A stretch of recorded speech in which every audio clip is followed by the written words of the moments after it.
Bonjour et bienvenue dans Epion, les voix du bien-être. Je m'appelle Amira Garbi et dans ce podcast, je vous fais découvrir des clés et outils pour cheminer vers votre bien-être personnel de manière globale et harmonieuse. Ici, je donne la parole à des praticiens, thérapeutes, chercheurs, écrivains qui font bouger les lignes du bien-être en proposant des approches et des outils innovants pour prendre soin de soi au quotidien. Ce podcast n'a aucune prétention médicale. Il est juste informatif. Pensez à demander l'avis de votre médecin si cela est nécessaire.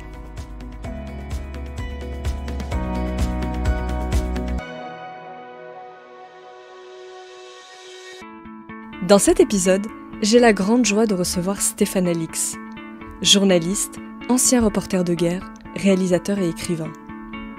L'histoire de Stéphane, c'est celle d'une quête de sens, initiée après la perte brutale de son frère en Afghanistan il y a plus de 20 ans. Une quête pour comprendre ce qu'est la vie, la conscience et ce qui les relie.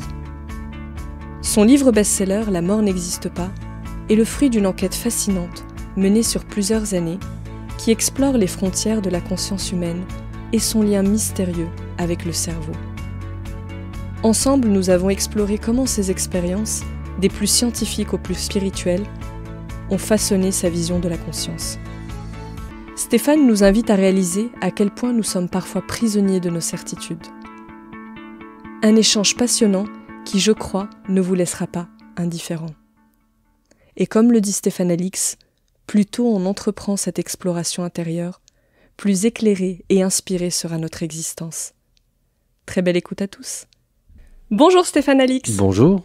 Stéphane, merci beaucoup d'être là avec moi, avec ceux qui nous écoutent, d'autant que je t'ai en chair et en os en face de moi, donc c'est super agréable, ça va être un très bel échange. Je l'espère, merci beaucoup de m'accueillir dans ce podcast en tout cas. Avec grand plaisir. Alors Stéphane, je te reçois aussi dans ce podcast parce que j'ai adoré tes livres. J'ai notamment dévoré ton livre « La mort n'existe pas » parce que je trouve que c'est un livre vraiment fascinant, très fouillé. T'as des conclusions qui sont hyper intéressantes et on va en parler ensemble. Mais surtout, c'est un livre qui fait du bien et c'est un sacré challenge quand on parle de la mort d'arriver à faire du bien aux gens. Donc c'est pour ça aussi que je te reçois dans Epion Podcast. Écoute, merci. C'est... tout le travail que j'ai fait autour de la conscience et de la question de la vie après la mort n'a pas été amorcé pour faire du bien ou pour me lancer dans le bien-être. Moi, j'étais reporter de guerre, donc j'ai été amené à travailler sur la question de la conscience à cause de la mort de mon frère. Il y a 24 ans de ça, en Afghanistan, dans un accident de voiture. Mais c'est vrai que sur ce sujet qui fait peur, sur ces sujets dont on n'a vraiment pas envie de parler, qui est la mort, tu t'aperçois qu'au contraire, en lisant des choses dessus, en étudiant, en sortant justement ce sujet de sous le tapis où on l'a rangé, plutôt que d'être angoissant, c'est assez apaisant en fait. C'est assez apaisant. Et d'ailleurs, ce livre, qui est une sorte de grande synthèse de plus de 15 années d'enquête, je l'adresse à ma fille, Luna, et je vois, au-delà de ce livre qui est adressé à elle, je vois combien le fait d'avoir parlé de la mort dans ma famille, depuis que Luna est assez jeune, elle avait 3 ans quand son oncle est mort, je vois combien aujourd'hui, à 28 ans, c'est une personne équilibrée, assez détendue en fait par rapport à cette question-là. Et je vois ça en comparant avec les amis de son âge, qui eux n'ont jamais été confrontés de près ou de loin à la mort, et ils sont très très vite paralysés, mal à l'aise dès que le sujet arrive, alors que Luna, elle est vraiment plus en paix par rapport à ça. Donc oui, parler de la mort n'est pas sordide, au contraire, c'est apaisant. Alors avant qu'on entre justement dans ce sujet et qu'on le décortique ensemble, est-ce que tu pourrais, pour celles et ceux qui ne te connaîtraient peut-être pas encore, te présenter Stéphane ? Je suis journaliste, j'ai 57 ans, j'ai commencé ce métier comme une passion à l'âge de 19 ans en partant clandestinement en Afghanistan, qui était alors occupé par les soviétiques. Donc j'ai rejoint un groupe de résistants et j'ai fait un reportage, mon premier reportage dans le maquis avec eux. Et suite à ça, pendant plus d'une dizaine d'années, j'ai fait du reportage de guerre essentiellement et du journalisme d'investigation. Et puis en avril 2001, dans une mission que je dirigeais en Afghanistan encore, mon frère Thomas est décédé.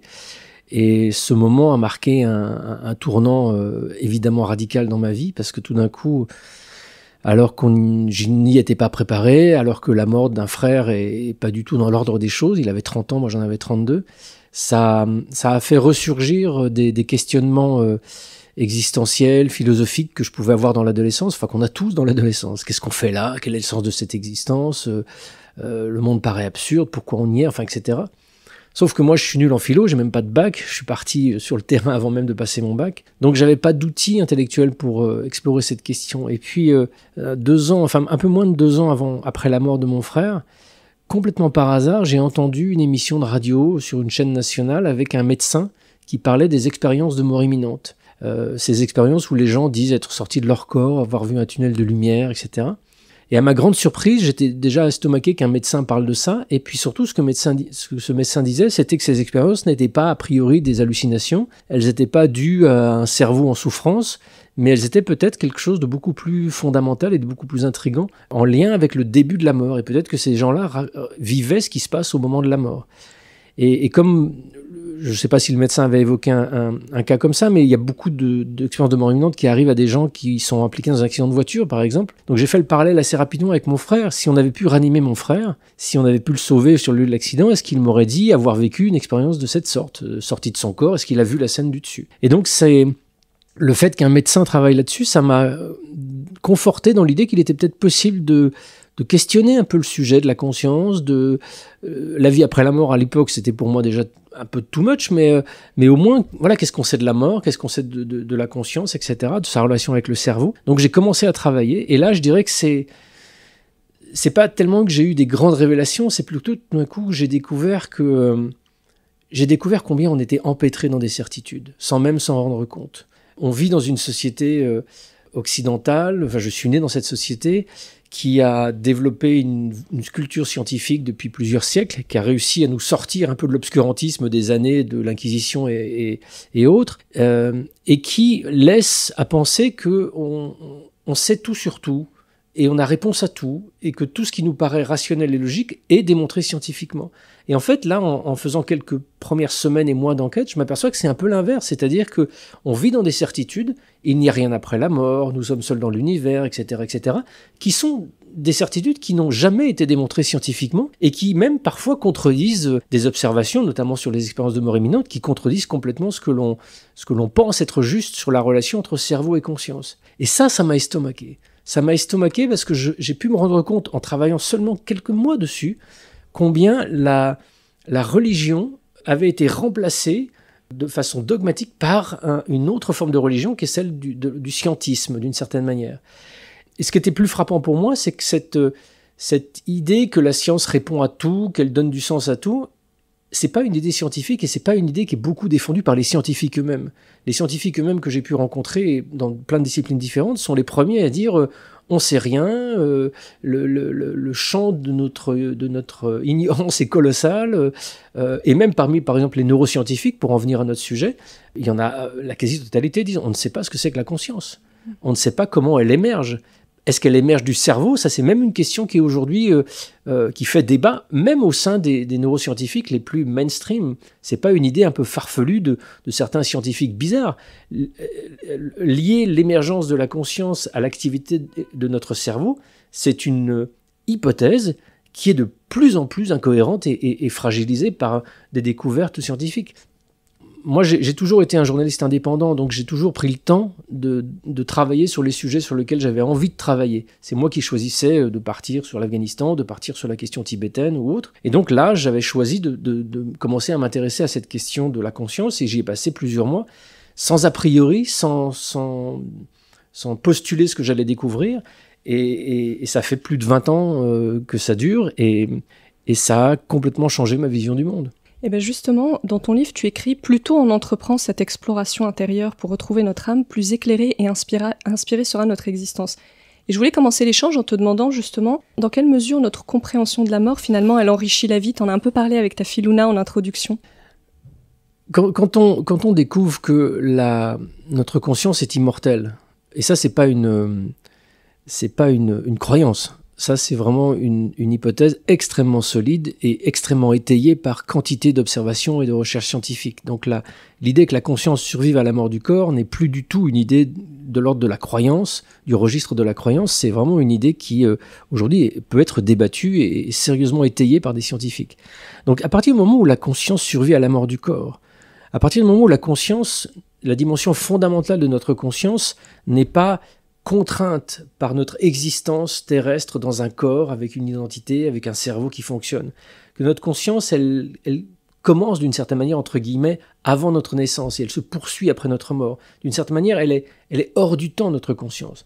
Mais ça change radicalement le sens de ce que nous sommes en train de traverser, nous, sur cette planète. Ça change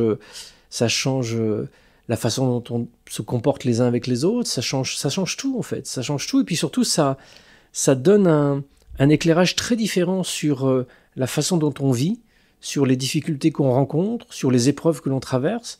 Elles s'inscrivent tout d'un coup non plus dans une forme d'injustice nihiliste bizarre, mais elles s'inscrivent dans un schéma dont on sait que certains paramètres peuvent nous échapper. Et ça, pour moi, à titre personnel, j'ai pas eu de grande réponse aux questions philosophiques, quel est le sens de la vie. En revanche, il y a quelque chose qui m'habite aujourd'hui, qui est la conviction profonde que même si moi je ne le vois pas, même si moi j'ai l'impression d'être perdu dans une forme de confusion inhérente au statut d'être humain que je suis, je sais qu'au-delà de ma compréhension, il y a une forme d'harmonie, une forme de sens à la vie que je traverse. Même quand je traverse des épreuves, et j'en ai traversé certaines qui sont bien compliquées, elles s'inscrivent dans quelque chose de, comment dirais-je, quelque chose de cohérent, plus largement. Bon, après, je ne vais pas plus loin, parce que là, on rentre dans de la philo, et c'est moins mon domaine, mais tu sais, enfin, il suffit de regarder autour de nous. Les êtres humains passent leur temps à refuser l'inattendu, à se cacher, à vouloir se construire une citadelle, ne plus en bouger pour se sentir un peu en sécurité. Donc nous sommes des êtres humains, nous sommes des êtres craintifs, nous sommes des êtres qui acquérons de l'expérience pour se prémunir de toute mauvaise surprise. Ça, même on le voit dans le développement du cerveau. Le cerveau, c'est un outil à nous protéger et à nous enfermer en nous-mêmes, en fait, pour prétendument nous protéger d'un monde extérieur. Donc tout ce qui va venir bousculer un petit peu cette sécurité qui s'établit et qui s'établit faussement, en fait. Toute cette sécurité que l'on pense développer en allez, je gagne suffisamment bien ma vie, bon, ce métier me fatigue, ça m'énerve, mais tant pis, je gagne ma vie, donc je peux m'acheter ma petite maison, je peux rester tranquille chez moi, le monde extérieur ne m'atteindra plus. Ça, c'est le sentiment un peu illusoire de se protéger. Donc tout ce qui vient contrecarrer ça, ça nous met mal à l'aise, ça nous bouscule. Et pourtant, c'est peut-être là que l'on va apprendre les choses les plus importantes. Et la mort, qu'est-ce que c'est sinon qu'un changement radical qui va bousculer énormément de ce que nous sommes. Ça bouscule notre identité, ça bouscule le reflet que l'on voit dans le miroir le matin, parce que ça va le détruire.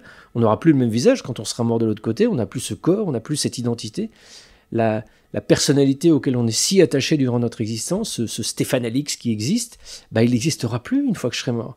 Ça sera quelque chose de beaucoup plus grand, qui est aujourd'hui complètement écrasé, inhibé à l'intérieur de ce corps et de cette identité que je crois, enfin aujourd'hui je n'y crois plus complètement, mais que la plupart des gens croient être l'unique identité personnelle. Dans ton enquête, alors tu l'expliques, la science et la spiritualité ont tendance à s'opposer. En tout cas, elles ont du mal à se parler dès qu'on parle des sujets de conscience et de mort. Pourtant, toi, tu es allé explorer les deux mondes, puisque tu es allé rencontrer des médecins, des chercheurs, mais aussi bien des chamans que des médiums dans ton dernier livre, La Preuve. C'était important pour toi d'aller réconcilier ces deux mondes sur un sujet comme la mort ? Oui, parce qu'ils le sont chez les vrais scientifiques. Les vrais scientifiques ne sont pas des gens obtus qui refusent la nouveauté. Les vrais scientifiques sont des gens qui sont parfaitement lucides et conscients des limitations énormes de leur connaissance et donc de la nécessité de s'ouvrir à d'autres approches. Après, tu as des gens bornés, mais que je ne qualifie pas forcément de modèles en termes scientifiques. En neurosciences, par exemple, on sait que les outils de mesure de l'activité cérébrale sont d'une grossièreté, c'est-à-dire qu'ils sont extrêmement grossiers. Ils permettent de détecter tellement peu de ce qui se passe dans notre cerveau. Le cerveau, c'est une machine dans laquelle il y a des milliards d'interactions électrochimiques à chaque seconde. Un EEG ou même les appareils de mesure les plus performants aujourd'hui de l'activité cérébrale ne permettent d'observer que des grands schémas, des grandes lignes qui sont à des années-lumière de la finesse et de la subtilité de ce qui se passe dans le cerveau. Donc les grands neuroscientifiques savent très bien qu'il ne faut pas commencer à construire des théories à partir des observations si sommaires que l'on fait, même de l'activité. Et donc, par exemple, en neurosciences, la grande question, c'est quand on questionne un témoin ou un sujet, on peut l'interroger sur l'état de conscience qu'il dit expérimenter. Et au même moment, on peut observer l'activité cérébrale à l'intérieur de sa boîte crânienne et de voir s'il y a une activité cérébrale grossière générale qui correspondrait, enfin qu'on pourrait associer à l'état de conscience qui nous décrit. C'est tout ce qu'on observe. Mais on essaie de faire matcher un schéma électrique avec une expérience intérieure, une expérience subjective. Donc c'est extrêmement grossier et ça fait dire à certains qui n'y connaissent pas grand-chose en neurosciences que parce qu'on observe cette activité neurochimique dans le cerveau, ça provoque cette expérience de conscience. Mais pas du tout. On n'en sait strictement rien. On ne sait pas si l'expérience de conscience a été provoquée par ce qui se passe dans le cerveau. Quand tu regardes une émission de télévision, tu peux analyser l'intérieur de ton poste de télévision, tu vas observer des schémas électriques qui se passent entre les composants de la télévision. Ça ne veut pas dire que ce sont ces schémas électriques qui créent l'émission que tu vois sur l'écran. Pourtant, c'est exactement ce que l'on pense, enfin ce que certains pensent vis-à-vis du cerveau et de la conscience, et c'est ce qui est de plus en plus remis en question, et notamment par des expériences de mort imminente qui sont des expériences dont on sait, pour les centaines et les centaines de cas qui ont été extrêmement bien documentés et étudiés, on sait que des gens vivent des expériences d'une conscience extrêmement intense à des moments où leur cerveau est en cessation totale d'activité ou fortement partielle. Il faut savoir que ton cerveau, s'il est à seulement 90% de ses capacités d'activité, il ne fonctionne plus. Il ne te permet pas d'avoir une expérience consciente. Regarde, bois simplement 3 verres de whisky, tu vas voir déjà dans quel état ça te met. Donc, un problème de réanimation, une fibrillation ventriculaire qui baisse la pression sanguine et qui baisse l'activation du cerveau, tu vas avoir un cerveau à 80-70% d'activité qui te plonge immédiatement dans l'inconscience. Et pourtant, avec ce cerveau dysfonctionnel, voire en pause radicale, tu as des gens qui te décrivent des expériences d'immense conscience où ils ont l'impression même de se réveiller. C'est notamment les expérienceurs de mort imminente. Ils disent, mais j'ai l'impression de me réveiller. J'ai l'impression que dans mon corps, toute ma vie, je dormais. Et là, tout d'un coup, je vois une lumière plus intense, je vois des choses qui se mêlent à une connaissance que j'ai de mon environnement. Je perçois tout autour de mon corps. Enfin, c'est un éveil, quoi. Un éveil. Et voilà, et on est encore dans un monde qui essaye de défendre l'idée que ces gens qui vivent vraiment une expérience d'éveil sont en fait en train d'imaginer, de rêver ou quoi ou qu'est-ce qui est absurde aujourd'hui. Oui, d'ailleurs, je m'étais noté cette phrase, quand le cerveau s'arrête, on se réveille. Alors juste pour que les gens comprennent bien, effectivement, quand on parle de la mort, on parle de la conscience. Il y a 2 hypothèses que tu détailles bien dans ton livre. L'hypothèse un peu matérialiste, que la conscience serait produite par notre cerveau, et donc si on meurt, le postulat, c'est notre cerveau meurt, il n'y a plus rien, notre conscience disparaît. Mais il y a l'autre postulat, et c'est celui que tu viens argumenter dans ton livre, d'une approche non matérialiste, où il y aurait une conscience qui serait un peu non locale. Est-ce que tu pourrais nous expliquer comment on pourrait se représenter, pour ceux et celles qui nous écoutent, une conscience qui serait pas locale? Comment on pourrait se l'imaginer? Eh bien non, je ne peux pas. Je ne peux pas. Non, la conscience non locale, c'est... on n'en sait rien en fait. On n'en sait rien. On ne peut l'identifier que en constatant la phénoménologie d'un certain nombre d'expériences, comme les expériences de mort imminente par exemple, mais aussi les expériences de chamanique ou de transe ou d'état modifié de conscience induit ou spontané. On peut observer que dans une grande variété d'expériences, quand le cerveau est impacté soit par une substance, soit par une pratique respiratoire ou corporelle, soit par un accident, un arrêt cardiaque, un coma, etc. Dans tous ces moments où le cerveau change, baisse d'activité ou stoppe d'activité, il semble y avoir une expansion de la conscience, ce qui est à l'opposé du modèle qui voudrait que si notre cerveau fabrique notre conscience, quand il fonctionne moins bien, on a moins de conscience. Ça paraît logique.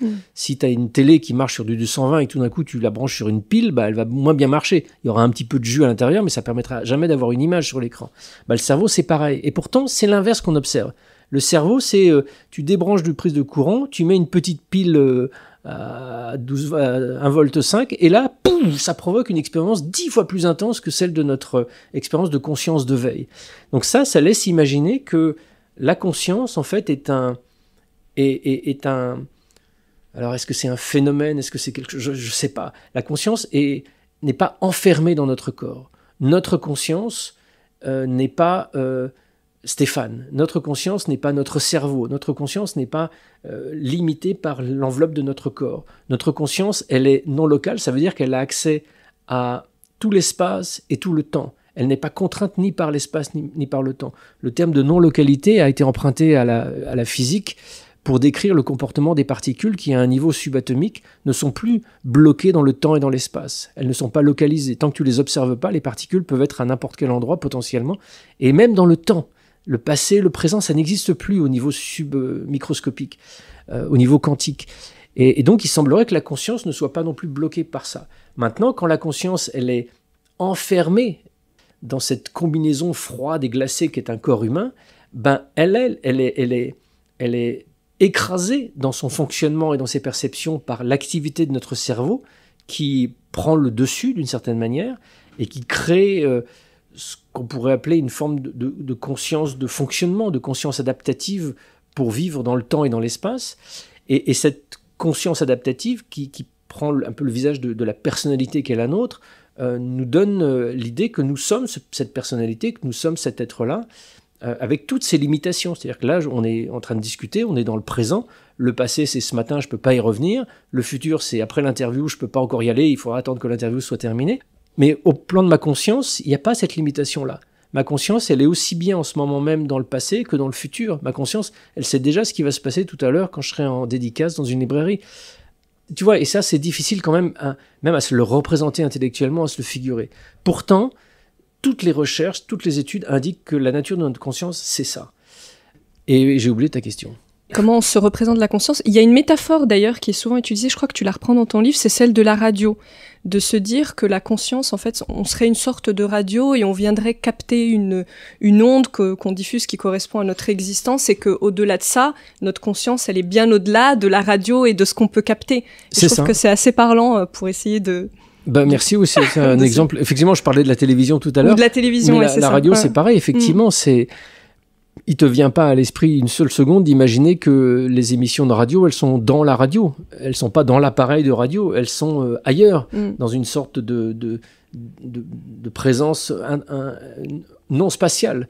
Et puis la radio, c'est un appareil comme le cerveau qui permet de réduire les ondes qui sont tout autour de nous et de donner à entendre une poste de radio ou un autre poste de radio suivant la fréquence. Donc le cerveau, c'est un peu la même chose. C'est une sorte de poste de radio qui réduit un champ de conscience infini pour lui permettre de fonctionner dans un corps et dans une individualité sur cette planète matérielle. C'est un peu complexe comme... j'ai bien conscience comme sujet, notamment parce que c'est quand même difficile de le se figurer, mais ça a été pour moi un point essentiel de ma recherche, de mes interrogations pendant toutes ces années, et c'est aussi pour tenter de comprendre ce dont on parle, que j'ai voulu moi-même faire des expériences d'état modifié de conscience, que je suis parti notamment en Amazonie pour vivre des expériences chamaniques, parce que et c'est vraiment la spécificité de ce livre, La mort n'existe pas, qui rassemble 15 années d'enquête et d'expérience, c'est que le travail journalistique d'enquête auprès de scientifiques me permet de comprendre un certain nombre de choses. Mais j'avais envie aussi de le vivre. Tu vois, quand un expérienceur de mort imminente te dit « j'ai vu le tunnel de lumière, c'était rempli d'amour, j'avais l'impression de me réveiller, d'être vraiment moi-même », moi, journaliste, je me dis « mais j'ai envie de le vivre ça, j'ai envie d'y aller ». Donc, bon, j'ai pas trouvé de scientifique qui accepte d'induire un arrêt cardiaque pour me faire mourir, mais j'ai trouvé d'autres techniques, notamment les techniques chamaniques, qui reviennent exactement au même. Elles mettent en sommeil les parties du cerveau et elles te permettent d'expérimenter ce qui se passe vraiment au moment de la mort. Donc, j'ai expérimenté ça. C'est un très long processus que j'ai vécu en parallèle de mon travail journalistique pour vivre l'expérience de ce que je mettais en évidence à travers mes recherches et mes rendez-vous et mes interviews auprès de scientifiques. Et ça a été extrêmement éclairant de le vivre moi-même. Parce que je suis journaliste et puis je suis photographe surtout. J'étais photographe de guerre au début. Donc un photographe, ça reste pas à l'hôtel à 50 km du front, ça va sur le front parce qu'il faut ramener des photos. J'ai encore cet esprit de vouloir enquêter, mais aussi d'aller vraiment sur le terrain en première ligne pour comprendre de quoi on parle. Et les expériences chamaniques m'ont vraiment permis d'expérimenter la mort et de le vivre moi-même et de conforter les découvertes scientifiques que je mettais en évidence par ailleurs. Effectivement, dans les arguments qui sous-tendent une conscience qui ne serait pas locale, il y a un des arguments, c'est effectivement ce que tu expérimentes quand tu as pris des psychotropes et tu es allé assez loin dans l'expérimentation. On le voit dans ton livre, il y a une sacrée persévérance parce que ça te bouscule et physiquement et émotionnellement. Et tu as notamment pris à plusieurs reprises de l'AESK, donc c'est la plante psychotrope donc qui est autorisée dans certains pays mais pas en France en l'occurrence. Et ce que tu décris est assez fou, et moi, il y a même des passages qui m'ont donné la chair de poule, notamment à la fin. Ta dernière expérience, alors sans spoiler, mais où tu vois des réalités, enfin c'est assez dingue à lire, et tu écris « Les mots nous piègent, l'expérience sensorielle est tellement plus vaste qu'en fait c'est même difficile de retranscrire en mots ce que tu as ressenti. » Bah oui, pour bien faire comprendre ça, il suffit de parler des rêves. Regarde le sentiment que tu as quand tu es entre deux eaux, le matin en te réveillant. Tu n'es pas encore complètement réveillé, tu as encore les yeux fermés, tu n'as pas bougé. Ton rêve, il est encore là. Éventuellement, enfin, je sais pas si toi tu te souviens de tes rêves, mais pour ceux qui se souviennent de leurs rêves, il y a une espèce d'immensité sensorielle et visuelle d'un rêve, mais dès qu'on bouge un œil, dès qu'on se réveille un petit peu, déjà on a perdu la moitié de ce rêve-là. Ouais, ça nous échappe. Ouais. Ça nous échappe complètement, parce que manifestement, on a touché à quelque chose que notre cerveau n'est pas en capacité de comprendre et d'interpréter et de retraduire en éléments de mémoire. L'expérience d'état modifié de conscience, c'est pareil, mais c'est encore plus colossal, parce que on est si limité dans notre corps avec notre cerveau. On est limité par nos 5 sens. Regarde le champ de la lumière, on ne voit qu'un champ extrêmement réduit du spectre lumineux. Tout ce qui est infrarouge et tout ce qui est ultraviolet, ce qui est colossal sur ce spectre lumineux, on ne le voit pas. Nos yeux ne nous donnent pas accès à ça. Il en va de même pour les sons. Les sons, on ne peut pas percevoir les ultras et les infrasons. Donc il y a une gamme immense de sons qu'on ne perçoit pas, qui est une réalité autour de nous. Et il en va de même pour plein d'autres aspects plus subtils de cette réalité. On vit dans un monde et on est totalement aveugle à ce monde parce que, d'une certaine manière, on n'en a pas besoin en tant que mammifère pour s'adapter et fonctionner dans cette réalité-là. Donc, comme on n'en a pas besoin, notre cerveau n'a pas développé les outils cognitifs qui nous permettent de percevoir des choses. Et d'ailleurs, on le voit, suivant l'endroit où tu nais sur cette planète, tu vas développer des outils pour répondre à l'adaptation de ton environnement. Je me souviens d'une photo dont Sylvain Tesson avait parlé dans un de ses livres sur la Panthère des Neiges, où il montrait la photo où l'ami photographe avec qui il était parti au Tibet avait photographié une panthère des neiges. Donc c'est un grand paysage de roches, et il y a une panthère des neiges qui est cachée dans ce paysage. Je te mets au défi de la trouver, la panthère des neiges. On la trouve pas. Ou alors il faut un quart d'heure de scruter chaque centimètre carré de la photo pour découvrir la panthère des neiges. Quand tu montres cette photo à un jeune Tibétain qui habite sur les plateaux du Tibet, il la voit instantanément, en 1 seconde. Pourquoi ? Parce qu'il a été habitué à percevoir cette chose subtile qui est un animal complètement camouflé dans le paysage, que nous n'avons pas appris à développer. Mais je pense qu'au-delà de ces différences culturelles qui sont, somme toute, assez minimes entre un Tibétain et nous, il y a des différences beaucoup plus fondamentales entre tous les êtres humains et les autres dimensions de conscience qui, elles, nous sont complètement imperceptibles. En lisant ton récit, moi, ça m'a fait penser aussi à certains récits de personnes qui ont qui ont vécu des expériences de mort imminente, qui sont retranscrits dans le livre Consciousness Beyond Life de Pim Van Lomen, d'ailleurs, que tu cites dans ton livre. Et ils disent tous ça, en fait, j'ai accès à... C'est comme si je comprenais, en fait, toute la mécanique, une connaissance énorme, mais quand je reviens dans mon corps, j'arrive pas à le décrire, c'est comme s'il y avait une forme d'amnésie, en fait. Exactement. Mais il y a un bon parallèle qui pourrait être celui d'un non-voyant. Imagine quelqu'un qui est non-voyant depuis l'enfance, donc qui n'a jamais perçu la couleur, la lumière, etc., ou l'espace. En prenant de l'ayahuasca, il se met à voir. Comment est-ce qu'il interprète et qu'il comprend ce qui se passe ? Comment est-ce qu'il trouve des mots, lui qui n'a jamais utilisé de mots pour décrire la lumière, la couleur, les distances, les perspectives, etc. C'est impossible à décrire. Et l'expérience peut même être extrêmement effrayante pour quelqu'un qui n'a jamais rien vu, de tout d'un coup se mettre à voir. C'est pour ça que moi, ces expériences dont tu parles, avec l'ayahuasca en Amazonie, avec des psychotropes après, avec des chercheurs en Occident, ça s'étale sur plus de 15 ans. Il m'a fallu plus de 15 ans pour apprendre, moi, aveugle, à commencer à comprendre ce que je voyais dans ce monde invisible, qui tout d'un coup devenait visible, pour être moins saisi par la peur, par l'appréhension, et commencer à dresser une sorte de cartographie des espaces où je suis allé.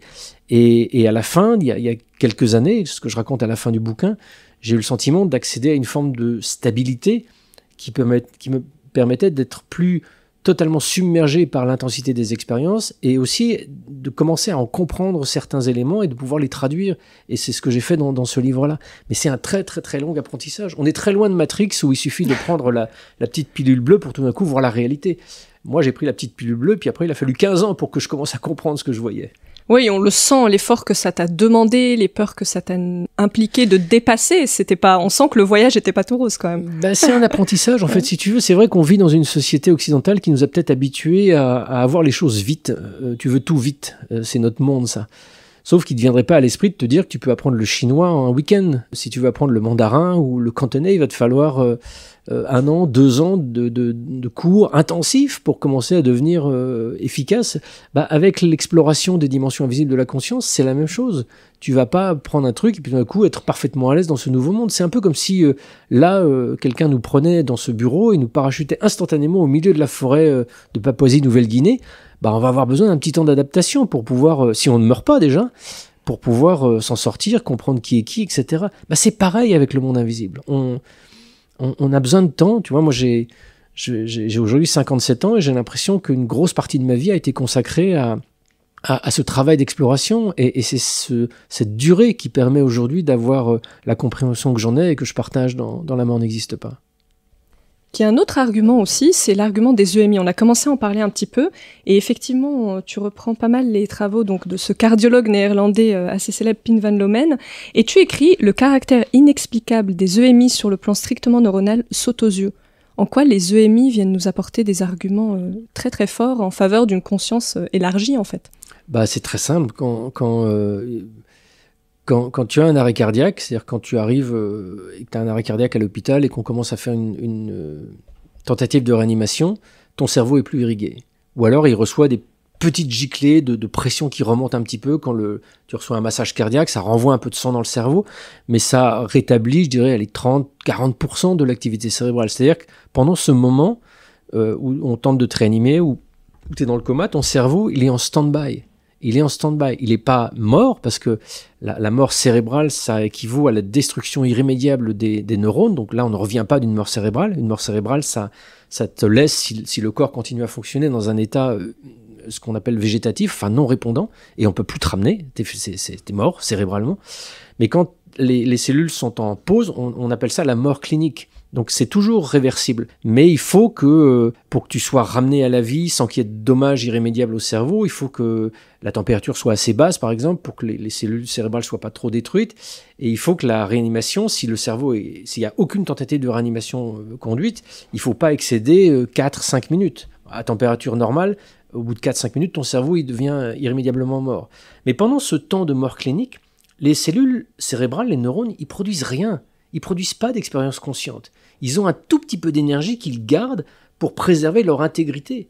Et puis, quand cette énergie, elle suffit plus à préserver leur intégrité, pouf, elles explosent. Et à ce moment-là, c'est ce qu'on appelle une grande vague de dépolarisation qui conduit c'est le fameux feu d'artifice final. Voilà, c'est un feu d'artifice final que certains disent « Ah bah voilà, le feu d'artifice final, c'est ça les EMI ». Bah non, le feu d'artifice final, c'est la mort et il n'y a pas d'expérience et il n'y a pas de retour. Donc, pendant ce temps de mort clinique où les cellules sont en pause, elles ont de l'énergie qui leur permet de garder leur intégrité, mais elles n'ont pas d'énergie qui leur permet d'avoir une expérience consciente, de produire des souvenirs, de la mémorisation ou de la moindre activité cognitive. Et pourtant, c'est pendant cette expérience-là que des gens disent « Je suis sorti de mon corps, j'ai observé ce qui se passait dans la pièce, j'ai vu la lumière, j'ai vu des êtres décédés », enfin une expérience d'éveil psychospirituel d'une très très grande intensité. Mais moi, on peut entrer dans des débats sur est-ce qu'il n'y a pas quand même une activité cérébrale qu'on n'aurait pas mesurée, qui serait la cause de l'explication de ces expériences, etc. On peut effectivement, vu ce que j'évoquais tout à l'heure, la grossièreté des outils d'observation de l'activité cérébrale, on peut effectivement toujours postuler qu'il y a des activités qu'on n'a pas détectées parce que nos outils sont trop incapables de détecter ces micro-activités cérébrales. C'est une hypothèse philosophique, pourquoi pas. En revanche, il y a quelque chose qui reste inexplicable, même avec un cerveau parfaitement en état de fonctionnement, c'est quand les gens disent être sortis de leur corps et être capables de rapporter des éléments précis de ce qui s'est passé dans leur environnement. Quand tu as quelqu'un qui est sans même y être parfois dans la pièce à côté. Exactement, c'est ça. Quand tu es sur un bloc opératoire, que ton cœur est dans la main du chirurgien qui est en train de faire une opération à cœur ouvert, et que toi tu dis bah moi je me suis réveillé au plafond et puis je suis parti dans la pièce d'à côté. Dans la pièce d'à côté il y avait un mec qui avait une casquette jaune bizarre, et toi en tant que journaliste tu fais l'enquête et que tu t'aperçois ce jour-là effectivement dans le bloc d'à côté le chirurgien avait mis une casquette jaune, tu dis bon ok, là ça s'explique pas. Même un cerveau comme le nôtre qui fonctionne à 100% maintenant, il est incapable de voir qu'il y a un mec qui a une casquette jaune dans la pièce d'à côté. Je pense pas que ce soit le cas d'ailleurs, mais voilà. Donc rien que pour moi la validité et la vérification des témoignages de la partie otoscopique, c'est-à-dire la partie où les témoins sortent de leur corps et observent leur environnement, la vérification des informations qu'ils ont données, ça en le corrélant avec le dossier médical ou l'interview du personnel soignant qui est intervenu sur le cas. Par exemple, tu vois, un accident de voiture, si j'interviewe le témoin qui était dans le coma dans l'accident de voiture, qui dit être sorti de son corps et avoir observé des choses, et que j'interviewe en même temps les secouristes, les témoins de l'accident, etc., bah là j'ai un tableau d'ensemble qui permet de dire, bah, on sait vraiment que ce témoin-là, quand il a vu ça, bah, il était inconscient, il était dans le coma. Il y a un cas comme ça qui m'avait frappé, d'une jeune femme qui a eu un accident, qui était emboutie, qui s'est coincée parce que ses 2 chevilles ont été écrasées par le moteur, donc elle était coincée dans sa voiture. Et elle est tombée dans le coma, et en fait, elle est sortie de son corps sans s'en apercevoir. C'est-à-dire qu'elle s'est dit, bah, j'ai rien en fait. Donc elle est sortie de sa voiture, elle s'est promenée tout autour, elle a vu tout ce qui se passait, elle a même essayé de rassurer une dame qui était dans une voiture plus loin, mais la dame faisait pas attention à elle. Bah, évidemment, elle n'était pas là, elle était juste dans une forme d'esprit. Et finalement, elle s'est dit, bon, bah, je vais attendre les secours, je vais revenir dans ma voiture, et elle est retournée dans sa voiture. Et quand les secours sont arrivés, bah, en fait, elle était inconsciente. Elle était inconsciente depuis le début. Et elle n'aurait jamais pu sortir de sa voiture, elle avait les 2 chevilles écrasées, coincées sous le bloc moteur. Et pourtant, son expérience de mort imminente, elle raconte être sortie de la voiture et avoir décrit plein de choses, même des choses qui étaient complètement hors de son champ de vision. Donc ça, cette vérification-là, elle interdit toute explication cérébrale ou toute hypothèse. Il y a quelque chose qui s'est passé, il y a quelque chose qui est sorti du corps de cette dame, qui s'apparente à ce qu'on peut appeler une conscience fondamentale, un outil capable de... Enfin, pas un outil, quelque chose capable d'observer et de mémoriser, et ça, que le cerveau marche ou que le cerveau marche pas, c'est pas possible. C'est pas possible. Donc ça prouve bien que il y a quelque chose qu'on peut appeler conscience, âme, esprit, enfin peu importe le terme, qui n'est pas lié à notre activité cérébrale et qui s'affranchit même des limitations de notre corps dès lors que le cerveau marche moins bien ou plus du tout. Et donc quand le cerveau ne marche plus du tout définitivement, quand on meurt, bah, ce truc-là continue à exister, continue à être. Ça m'amène au sujet de l'ego, qui est quand même aussi une pierre angulaire de ton argumentation. Alors l'ego dans ton livre, tu le décris un peu comme ce spectateur au cinéma qui regarde le film et qui s'identifie au film comme si le film était la réalité. Et je me demandais justement dans quelle mesure notre ego joue un rôle dans la perception, ou bien la non-perception en l'occurrence, de notre réalité. Ah bah effectivement, l'ego, c'est d'une certaine manière le personnage limité qui se développe depuis la petite enfance. Si je dois expliquer ça très grossièrement, quand au moment de la conception, la conception, elle se fait parce qu'il y a un morceau de conscience qui se projette dans la matière et qui commence le reflet de cette conscience commence à créer un organisme. Et cet organisme va grandir 9 mois dans le ventre de sa maman, et puis il va naître, et à partir de là, cet organisme, il a un cerveau, il a des organes, et le cerveau prend la main sur le développement de ce corps, va créer un ego, va créer une identité, une personnalité, et à l'âge adulte, voilà, la personne, si elle a un ego fonctionnel, et je l'espère pour elle, parce que c'est le garant de sa stabilité psychique et émotionnelle et fonctionnelle dans notre société, mais cet ego le coupe de tout le reste en fait. L'ego, c'est un peu comme une voiture. Toi, t'es un être libre, tu marches librement, et puis d'un coup, tu décides de rentrer dans une voiture pour faire tel trajet. Bah, le fait d'être dans la voiture, tu vas ne plus voir qu'à travers les vitres, tu auras un champ de vision restreint, tu peux plus être à la fois dans la voiture et ailleurs, tu es bloqué dans cette voiture, et tu vas y être bloqué jusqu'à ton point d'arrivée.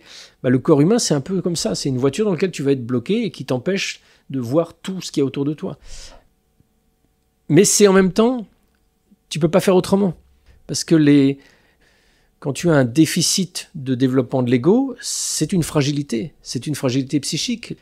Plusieurs pathologies psychiatriques sont en lien directement avec une déficience de la structure de l'ego et de l'équilibre de l'ego, et c'est d'une grande souffrance au quotidien, parce que l'ego, c'est ce qui t'enferme, mais c'est ce qui te protège. C'est ce qui te protège. Mon ego, c'est ce qui m'empêche d'entendre tout ce qui se passe dans ta tête, parce que mon ego limite d'une certaine manière mes capacités perceptives, et donc ce qui se passe dans ma tête, c'est uniquement ce qui se passe dans ma tête. J'entends pas la tienne, j'entends pas celle des gens autour de nous, donc c'est plutôt reposant. Et pour en venir par exemple au sujet des médiums que j'observe, qui est un sujet qui m'intéresse beaucoup et qui est l'objet de mon dernier livre, La Preuve, les médiums sont des gens qui ont à un moment une déficience du développement de l'ego. On ne sait pas pourquoi. Est-ce que c'est structurel à l'activité cérébrale? Est-ce que c'est psychique? On n'en sait rien. Mais il y a cette fragilité qui les rend beaucoup plus perméables au monde extérieur. Et un médium, quelqu'un qui a ses capacités de médiumnité, dans son enfance et son adolescence, il va être envahi d'intrusions extérieures, qui sont le fait d'autres esprits, de défunts, d'entités, pas forcément négatives, pas forcément mal intentionnées, mais qui sont intrusives comme ça chez une personne qui n'a plus la capacité à maintenir une sorte de frontière étanche entre son intériorité, son ego, et le monde extérieur. Et avec le temps, ils réussissent pour certains à le domestiquer et à en faire un outil, mais c'est... voilà, je sais pas pourquoi je suis parti là-dessus. Non, mais c'est un bon exemple parce que ça veut dire que la porte s'ouvre en fait une fois que ton ego baisse. C'est là que ta conscience s'élargit. Je pense que le parallèle avec les médiums, il est très parlant parce que tu dis ils ont une déficience d'ego et c'est ce qui ouvre la porte à justement la captation d'informations, une conscience plus élargie en fin de compte. L'ego, c'est notre armure, c'est notre protection. Donc, quand tu as tout d'un coup un bras qui te manque à l'armure, tu as le bras qui est exposé à tout ce qu'il y a alentour. Et les médiums sont des personnes qui ont des failles dans leur armure. Et ces failles, ils sont parvenus à vivre malgré tout avec, à ne pas être totalement dévastés, envahis et hors de contrôle de leur perception. Mais les hôpitaux psychiatriques sont pleins de gens qui, pour des raisons X ou Y, qui restent mystérieuses aujourd'hui, ne sont plus en capacité de maintenir cette barrière entre le monde extérieur et eux-mêmes. Et c'est une souffrance absolue. C'est une souffrance absolue. Moi, j'ai travaillé pendant des années avec des professionnels de santé mentale, psychiatres notamment, et la médiumnité poussée à l'extrême, c'est la schizophrénie, c'est la psychose, et c'est une souffrance terrible, terrible, terrible, terrible. Les médiums, pour des raisons qu'on ignore, parviennent à stopper ce processus de dissolution dans une sorte de grand tout et arrivent à garder quand même des structures égotiques qui leur permettent d'être des êtres humains, qui fonctionnent, etc., qui peuvent ouvrir des portes et les fermer les portes. Mais ça, tu le retrouves dans plein de travaux, notamment qui comparent les chamans et les psychotiques. On dit que le chaman est quelqu'un qui arrive à partir dans un monde invisible et à revenir, alors que le psychotique, lui, est complètement absorbé par ce monde invisible et n'arrive pas à revenir. Voilà.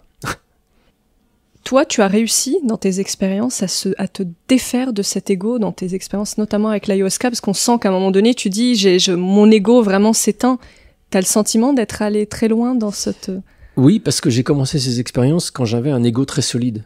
J'ai commencé ces expériences, la première fois, c'était en 2006, quand je suis parti en Amazonie, donc j'avais 38 ans. J'avais déjà une solide vie derrière moi, un équilibre, une vie de famille stable, etc.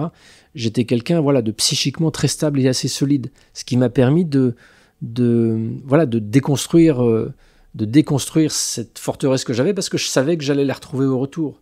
C'est les chercheurs qui ont travaillé sur les psychédéliques te disent, avant de déconstruire l'ego, il faut déjà en avoir un.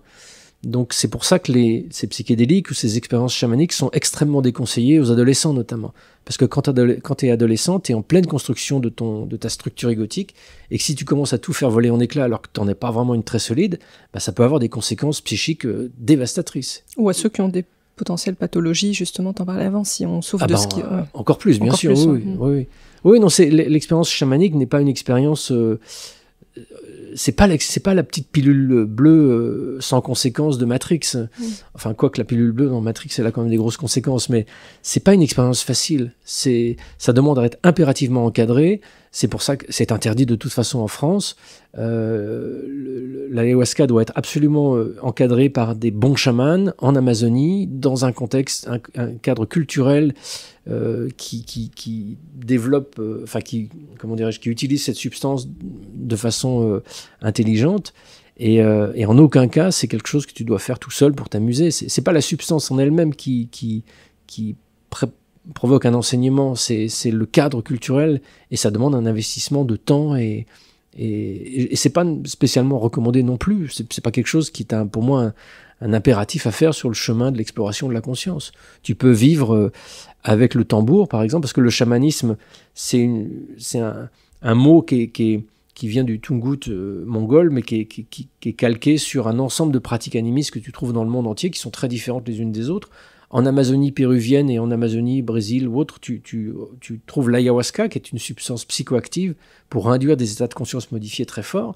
Mais dans d'autres régions du monde, en Afrique du Sud, ça va être la respiration, la danse. En Mongolie, ça va être le tambour. Même en Amérique du Nord, ça peut être le tambour aussi. Donc tu as plein d'autres techniques d'induction d'états modifiés de conscience qui sont, elles, parfaitement légales et qui sont parfaitement accessibles à nous occidentaux. J'ai un ami chaman qui connaît bien le travail avec les plantes, mais qui travaille aujourd'hui avec le tambour, et qui dit que les plantes, c'est pour les fainéants, en fait.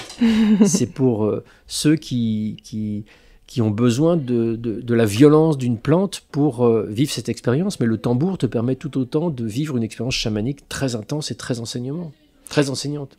Ou la méditation aussi, parce que tu expliques à la fin de ton livre que, une fois que tu as fait toutes ces expérimentations, parce qu'elles s'inscrivaient aussi dans le cadre de ton travail journalistique, que tu as réussi justement à revivre des états de conscience modifiés, notamment grâce à la méditation, qui, elle, est beaucoup plus accessible dans nos quotidiens. Oui, la méditation, on le sait d'ailleurs, active et travaille sur les mêmes zones cérébrales que l'expérience de l'ayahuasca, par exemple. Sauf que l'ayahuasca, ça te fait ça de façon extrêmement intense en 4 heures, 5 heures de temps. La méditation, il faut des mois et des mois de pratique pour commencer à avoir des petites altérations cérébrales. Mais effectivement, la méditation sur le long terme, ce qui est important dans la méditation, c'est la constance. C'est curieux de dire ça, c'est marrant. Moi, je pensais que vous pouvez apprendre le chinois en prenant un petit cours de temps en temps, sans constance. Non, il faut s'y mettre tous les jours. La méditation, on le voit, les recherches en neurosciences te le montrent. Si tu pratiques ne serait-ce que 20 minutes chaque jour, au bout de 3 semaines, on voit déjà des effets sur le cerveau. Donc, c'est vrai que moi, je médite maintenant depuis plusieurs années avec une vraie constance, une vraie régularité. Et c'est quelque chose que je ne veux plus voir disparaître de ma vie aujourd'hui, parce que je touche. Alors c'est pas la même intensité que celle des expériences chamaniques, c'est pas de cette intensité-là, mais c'est d'une profondeur identique et voire même plus enseignante et plus enrichissante. Qu'est-ce que tu as trouvé dans la méditation en termes de profondeur? Qu'est-ce que ça t'a permis d'aller visiter? C'est un rendez-vous avec le divin quotidien, en fait. C'est un cadeau que je fais à mon âme chaque jour pendant une demi-heure, 3/4 d'heure, où je lui permets de vivre un petit peu, alors qu'à longueur de temps, à longueur de journée, elle est écrasée par mon cerveau qui fonctionne, qui contrôle, qui projette, qui a des rendez-vous, qui fait ci, qui fait ça. Le temps de la méditation, ça sert à rien en fait. C'est juste un rendez-vous avec ton âme. On en a fait, surtout dans notre monde occidental, quelque chose d'utilitaire, de déstressant, etc. La méditation ne sert pas à te déstresser. La méditation ne sert à rien. C'est l'essence du chemin spirituel. C'est l'essence du rendez-vous avec la part divine qui est en toi. Ça n'a aucun objectif, aucune utilité. Parce que vouloir s'asseoir sur son coussin de méditation avec l'objectif de faire quelque chose, c'est déjà se gourer. C'est déjà prendre le risque d'être déçu par quelque chose que la méditation ne va pas t'offrir. Donc moi, je médite pas pour être déstressé, pour être bien dans ma vie, pour être équilibré, etc. Je médite juste parce que c'est l'endroit où je rencontre Dieu, où je donne l'occasion à la part divine que j'abrite de respirer un peu, quoi. Il y a une phrase dans ton livre que j'ai trouvée très puissante et très belle. Tu dis « Je sais désormais où se trouve la porte, elle est en moi ». Et je me suis dit en lisant ça que si on veut sortir du monde, il fallait entrer en soi, ce qui est en soi un grand paradoxe. Et finalement, c'est accessible à tout le monde et ça soutient l'idée que plus on se connaît et plus on apprend des choses et plus on voit au-delà de ce qui est immédiat finalement. Plus on se connaît, moins on est abusé par son inconscient. Parce que l'être humain a un espace inconscient colossal dans lequel il met plein de choses en pensant s'en débarrasser. Les traumas, les peurs, des tonnes de choses. Sauf qu'on ne s'en débarrasse pas en les plaçant dans l'inconscient. On en fait des fantômes qui animent notre comportement, qui animent nos choix, nos décisions, et en général mauvaises, parce que si elles sont animées par notre inconscient, ça ne nous emmène pas forcément au bon endroit. Et du coup, on n'est pas libre. On est juste le pantin de plusieurs fantômes. Et je pense que le chemin spirituel, il commence par soi-même, non pas dans une forme d'égoïsme pour se couper du monde méchant, mais dans une volonté de prendre soin de soi. Ça veut dire quoi, prendre soin de soi? Ça veut dire mettre de la lumière sur notre inconscient, devenir plus conscient de pourquoi on fait les choses, pourquoi on ne fait pas les choses, et ainsi de devenir un être plus inspiré. Il y a il y a un texte éminemment célèbre de l'hindouisme qui s'appelle la Bhagavad Gita, qui raconte le dialogue entre Krishna et Arjuna sur un champ de bataille. Parce que Arjuna est un guerrier et il est pétri de doutes et de questionnements parce qu'il doit mener la bataille, sauf que dans le camp en face, il y a des cousins à lui, il y a des gens qu'il va être amené à tuer, et il se pose plein de questions morales. Mais est-ce que j'ai le droit de tuer? Est-ce que c'est juste? Pourquoi est-ce que je fais cette action-là? Etc., etc. Et l'essence de l'enseignement de Krishna qui monte sur le char d'Arjuna pour lui dire, parce que c'est un bon copain à lui, l'essence de son enseignement, c'est de dire, si tu es animé par la justesse divine, tu peux faire tout ce que tu veux, parce que tu es l'instrument de quelque chose de plus grand que toi. Par contre, si tu commences à dire que tu contrôles, à dire que tu décides ce que tu dois faire ou ne pas faire, là, tes choix ne sont plus animés par le divin, ils sont animés par ton inconscient. Enfin là, je traduis la guitare. Et du coup, tes choix ne sont plus nécessairement justes. Mais si tes choix sont animés par le divin, ils peuvent t'amener à être ce que tu es, c'est-à-dire là, aujourd'hui, un guerrier qui doit agir de façon guerrière pour empêcher la victoire du camp opposé. Et ce texte, il est vraiment éclairant à cet égard, parce qu'il nous dit, d'une certaine manière, ce que je suis en train de te dire, c'est-à-dire, prends soin de toi, parce que pour laisser le divin t'inspirer et se réveiller en toi, le divin, il n'est pas à l'extérieur, il est là, il est effectivement au cœur de nous-mêmes, il faut déjà débarrasser de toutes les âneries que notre inconscient nous raconte. Et une fois qu'on sera débarrassé de tout ça, tout d'un coup, les choses deviendront beaucoup plus claires et simples. Ça, comment ça se traduit dans ma vie, par exemple, au quotidien? Ça se traduit dans cette capacité, à certains moments, quand j'ai des choix à faire, quand j'ai des décisions importantes à prendre, je sais comment faire maintenant pour faire le silence et être dans la capacité de recevoir l'information juste. Et c'est étonnant comment ça marche. Pourtant, j'ai pas fait 60 ans de méditation et je suis pas devenu un grand être spirituel éveillé. Mais simplement la pratique de la méditation et cette vigilance et le soin que j'ai apporté à guérir certains traumas de mon enfance et de ma vie m'ont permis d'acquérir cette paix utile dans les vraiment moments importants de ma vie. Et se connecter à ce que d'autres appelleraient l'intuition, par exemple. L'intuition, c'est le langage de notre âme. Certains neuroscientifiques essaient de t'expliquer l'intuition, c'est juste parce que tu connais très très bien un sujet, tu as beaucoup d'expérience dans ton inconscient et que du coup, ton raisonnement inconscient ultra rapide te permet d'avoir des bonnes infos, de l'intuition. Ça, c'est pas de l'intuition. Dans la version... d'ailleurs, c'est Descartes lui-même qui donne la définition de l'intuition comme étant la capacité d'acquérir de l'information au-delà de nos 5 sens. Donc, c'est pas du raisonnement inconscient, l'intuition. L'intuition, pour moi, c'est vraiment une perception d'information qui vient de l'extérieur, au-delà de nos 5 sens, et qui va toucher notre âme. Notre âme, c'est notre conscience fondamentale, c'est vraiment le récepteur et ce qui nous met en connexion avec l'entièreté du monde et de l'univers.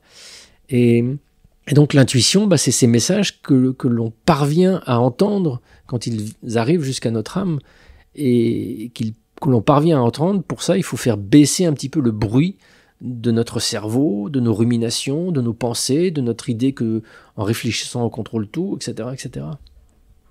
Merci beaucoup Stéphane Alix. Peut-être pour finir, un mot sur ton dernier livre, La Preuve, où tu t'intéresses plus au sujet de la médiumnité. Pourquoi tu as eu envie de creuser cette thématique ? Pour 2 raisons. À la fois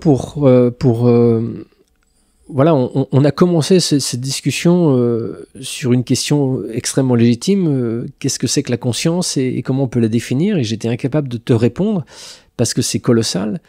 Et donc le sujet des médiums, qui sont donc ces hommes et ces femmes qui disent communiquer avec des défunts, c'est aussi un moyen, en essayant de comprendre comment ils le font, d'observer comment un être humain dans son corps, bloqué qu'il est, comme un médium ou comme moi, enfin pas moi, mais comme un médium, est capable de s'ouvrir et de percevoir des messages, des informations venant d'une conscience qui est passée de l'autre côté. Et donc, dans ce livre-là, j'ai fait une sorte d'expérience où pour mettre le maximum de chance de mon côté et être absolument certain que les médiums communiquaient vraiment avec un défunt, j'ai soumis une photo d'une jeune fille qui s'appelle Aurélie, qui est morte il y a 15 ans de ça, qui a été tuée de façon violente par son mari il y a 15 ans. Je l'ai soumise à 7 médiums et je leur ai présenté la photo en disant « Cette jeune fille est décédée, c'est tout ce que je sais, c'est tout ce que je vous dirai. » Et je ne savais moi-même rien d'autre. Donc je ne pouvais pas être je ne pouvais pas me suspecter, même par des réactions inconscientes de mon visage peut-être, d'indiquer au médium qu'ils étaient justes ou pas justes. Là, je ne savais rien. Donc j'ai fait cette expérience, j'ai tout enregistré. Et une fois que toutes les expériences ont été faites avec les médiums, j'ai retranscrit l'ensemble des séances et je suis allé voir le papa d'Aurélie, Pierre, avec qui j'ai travaillé pendant plusieurs heures sur chacune de ces retranscriptions pour voir ce qui était juste, ce qui n'était pas juste. J'avais déjà été plus que troublé par le fait que chacun des médiums me décrivait les circonstances de décès identiques. C'est-à-dire qu'il n'y avait pas un médium qui me disait « Oh, elle est tombée malade » ou un autre médium qui disait « Elle a eu un accident de voiture », etc. Tous les médiums évoquaient des éléments sensoriels, des informations décrivant la façon dont Aurélie est partie. Donc ça m'a plus que troublé, déjà. Et ensuite, quand j'ai exploré et analysé plus en profondeur toutes les informations données par les médiums, là, ça a été totalement bouleversant et totalement stupéfiant, parce qu'il s'est avéré qu'Aurélie a donné plein d'éléments sur elle, sur sa vie, sur pourquoi ce drame est arrivé, sur ses passions avant, et même, je dirais le clou, même des informations que les parents ignoraient et que j'ai pu vérifier après coup par un autre biais, donc je ne vais pas tout révéler ça ici, mais cette expérience, elle m'a plus que bouleversé. Ça va faire presque 20 ans que j'étudie la médiumnité, que je côtoie des médiums, que je les teste. J'ai même fait un livre il y a 10 ans sur le sujet, qui s'appelle Le Test. Mais là, dans cette expérience que je raconte dans La Preuve, j'ai l'impression d'avoir mis en lumière une évidence encore plus forte de la survivance de l'âme, l'indiscutabilité du fait que les médiums communiquent réellement avec des défunts, et surtout comment ça se passe, pourquoi, comment les médiums en parlent. Et ce faisant, ça donne aussi énormément d'indications aux gens qui voudraient aller consulter un médium sur ce qu'ils peuvent attendre d'un médium et comment il faut faire, surtout pour se donner le maximum de chances que ça marche bien. Eh bien, merci infiniment Stéphane Alix pour cet échange passionnant. Je pense qu'on pourrait rester encore des heures à en parler, mais voilà, je pense qu'on a essayé de décortiquer au mieux ce que tu as essayé de transmettre dans tes livres. En tout cas, je recommande vraiment à tous ceux qui le souhaitent d'aller lire tes livres. Donc, La mort n'existe pas et ton dernier livre, La Preuve. Merci à toi. Merci beaucoup. Si vous avez aimé cette conversation, je vous invite à noter le podcast 5 étoiles sur Apple Podcasts ou sur votre plateforme d'écoute préférée, et à vous abonner pour rester informé des prochains épisodes. Vous pouvez également suivre notre actualité sur le compte Instagram Epion Podcast. Je vous dis à très vite pour de nouveaux échanges inspirants.